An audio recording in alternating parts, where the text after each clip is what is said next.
Di surat An-Nur ini Allah banyak menceritakan tentang keluarga Rasulullah Sallallahu Alaihi Wasallam. Salah satu ceritanya tentang tuduhan yang amat menyakitkan keluarga Rasulullah, yaitu sebuah tuduhan yang tak mungkin dilakukan oleh Ummahatul Mukminin Aisyah binti Abu Bakar, yaitu istri dari Rasul Sallallahu Alaihi Wasallam. Dan ini sudah kita kaji pada ayat-ayat sebelumnya sampai dengan ayat 14. Lanjutannya malam ini kita melihat bagaimana cara Allah mengajarkan hamba-Nya melalui Nabi Muhammad SAW dan orang-orang yang beriman. Apabila fitnahan dan tuduhan atau kata-kata jelek yang disampaikan oleh seseorang dan berita itu beredar atau tersiar dan tersebar di kalangan orang-orang yang beriman, maka di surat An-Nur ayat 15 Allah mengajarkan orang-orang yang beriman untuk punya satu sikap, tuntunan dari Allah agar kita ini bijak dalam menyikapi, dalam memahami dan menerima berita-berita yang menjurus kepada berita-berita fitnahan atau tuduhan yang kadang-kadang orang yang menyampaikan tentang hal itu dia juga tidak mengetahui, hanya mendengar dari orang lain. Bagaimana pengajaran dan pendidikan yang diberikan oleh Allah, suatu materi yang berkenaan dengan ilmu akhlak, ilmu tentang tata cara kita beretika dan berakhlak dalam segala hal. Dan hal yang disampaikan di surat Nur ayat 15 ini berbunyi pengajaran Allah, iztalaqawnahu bi'alsinatikum wa taquluna biafwahikum ma laysa lakum bihi ilmun wa tahsabunahu hayyinan wa huwa 'indallahi 'azim. Ketika kamu menemukan atau menerima berita-berita dari mulut ke mulut, tersiar berita ini, berita dari mulut ke mulut adalah berita untuk menjelekkan keluarga Rasulullah Sallallahu Alaihi Wasallam, seperti yang pernah saya sampaikan, yaitu Aisyah radhiyallahu anha dituduh berselingkuh dengan seorang pemuda namanya Safwan bin Mu'attil. Safwan ini seorang pemuda yang sangat tampan, Aisyah seorang wanita yang sangat cantik, tetapi mereka tidak melakukan sesuatu perbuatan yang sangat keji. Bahkan Aisyah duduk di atas unta dan Safwan bin Mu'attil hanya mengikuti dari belakang. Ini menjadi sebuah pemandangan yang menyenangkan bagi orang munafik. Siapa munafik yang terkenal pada waktu itu? Yaitu Abdullah bin Ubay bin Salul. Ini tokoh munafik di kota Madinah yang sangat populer dengan kemunafikannya. Kemana saja kelompok Rasulullah pergi, dia ikut. Tapi untuk menjelek-jelekkan Rasulullah Sallallahu Alaihi Wasallam, untuk menjelek-jelekkan sahabat Nabi, dan juga menjelek-jelekkan keluarga Rasul sallallahu alaihi wasallam. Bagaimana cara dan pendidikan yang diajarkan oleh Allah di dalam Al-Quran, dan ini bagi guru-guru juga bisa memanfaatkan. Ini adalah salah satu metode pendidikan dan pengajaran yang diajarkan di dalam Al-Quran agar fitnah-fitnahan di muka bumi tidak tersiar dan tidak tersebar. Yang kadang-kadang orang yang menyampaikannya ini tidak ada ilmu, tidak ada pengetahuan, tidak ada fakta, tidak ada dalil, tapi suka menyampaikan berita-berita bohong. Allah memerintahkan kita sebagai orang-orang yang beriman sejak masa dahulu, iz talaqawnahu bi alsinatikum, ketika kamu menemukan atau menerima berita-berita bohong bi alsinatikum, dengan lidahmu, dari mulut ke mulut. Misalnya Abdullah bin Ubay bin Salul menyampaikan berita bohong, lalu sampai kepada orang-orang yang beriman. Bagaimana sikap orang-orang yang beriman dalam mendengarkan berita ini?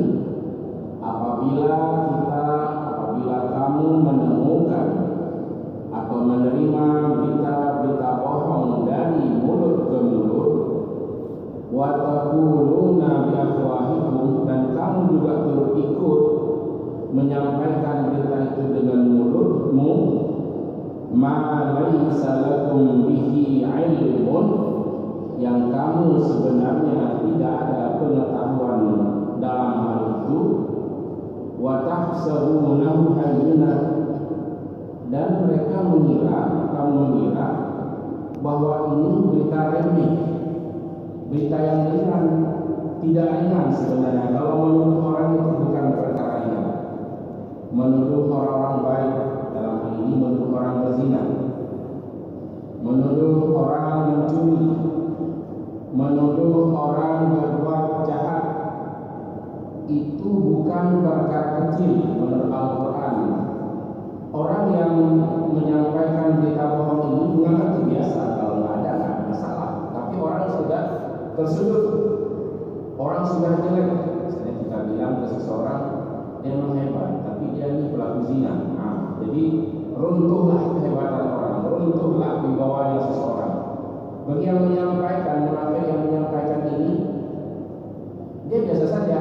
Ini dianggap biasa, kalau nggak ada apa-apa. Nanti kan bisa diklarifikasi. Tidak boleh seperti itu menurut ajaran Al-Quran. Kalau seseorang tidak mengetahui sesuatu dengan sangat jelas, jangan sekali-kali menyebarkan berita-berita yang berita itu tidak dipahami. Karena orang sangat senang mendengarkan berita-berita buruk. Kalau dakwah kurang sekali. Tadi ada penceramah di Fathul Qarib, ketika beliau ceramah, lalu mahasiswa dan sebagian karyawan pindah cerita tentang salah. Lalu dia itu marah, kalau dia mendakwah dan dengar marah. Kalau berita-berita yang mengandung fitnah, tuduhan, orang rapat pada umumnya untuk mendengarkan berita itu. Padahal yang benar menurut Al-Quran, tidak layak kita menerima berita-berita yang tidak jelas itu. Jangan nyambung pembicaraannya. Jangan kita turut menyebarkan dengan mulut-mulut kita ini. Karena kalau kita turut menyebarkannya, maka kita ini termasuk orang-orang yang fasik dan munafik yang menyebarkan berita-berita bohong. Apalagi kepada keluarga-keluarga yang baik atau orang-orang yang baik. Menuduh orang yang baik berzina, menuduh wanita yang baik berzina, itu bukan perkara yang remeh, kata Allah. Wa tahsabunahu hayyinan, kamu kira itu perkara kecil, bukan, kata Allah. Wa huwa 'indallahi 'azim. Masalah ini adalah masalah besar. Masalah ini adalah masalah besar. Nanti kalau misalnya seseorang ingin mencalonkan diri jadi anggota DPR, jadi sebelumnya dan dinampakkan kesalahan-kesalahan. Pas menjelang itu kadang-kadang ada yang tidak dilakukan, disebarkan juga. Orang yang menyebarkan tuduhan dan fitnahan ma laisa lakum bihi ilmun, yang kamu tidak ada ilmu untuk itu, tidak mengetahui jelas tentang itu, dan mereka menganggap itu biasa-biasa saja. Wa huwa indallahi azim. Perkara ini bukan perkara kecil, tapi perkara yang besar. Karena kalau orang mau dimatikan karirnya, ya mudah dijelek-jelekkan. Ada seorang ibu, anaknya di Jakarta, mau calon wali kota di sebuah tempat. Dia melapor ke ibunya bilang, "Nak, sekarang kamu itu bagus sekali, pandangan orang ke kamu, tapi coba kamu nanti mencalonkan diri, pasti kejelekan-kejelekanmu akan dinampakkan, yang gak kamu lakukan pun akan menjadi sebuah fitnahan." Maka dia tidak jadi, karena dia mendengarkan pesan dari ibunya.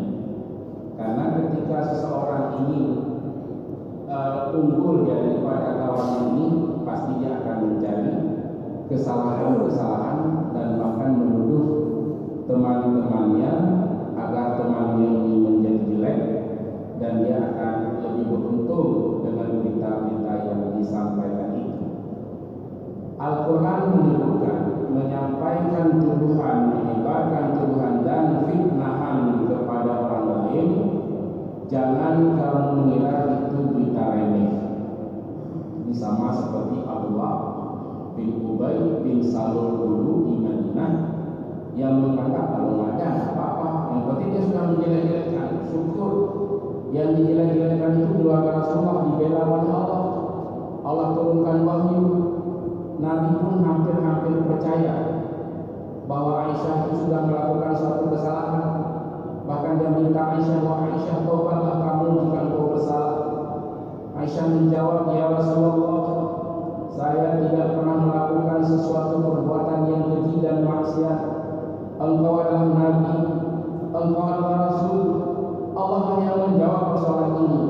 Maka ayat itu turun di rumah Abu Bakar As-Siddiq, di rumah Aisyah radhiyallahu anha, untuk membersihkan Siti Aisyah radhiyallahu anha, wanita suci, ummahatul mukminin, ibu dari orang-orang yang beriman kepada Allah Subhanahu wa taala.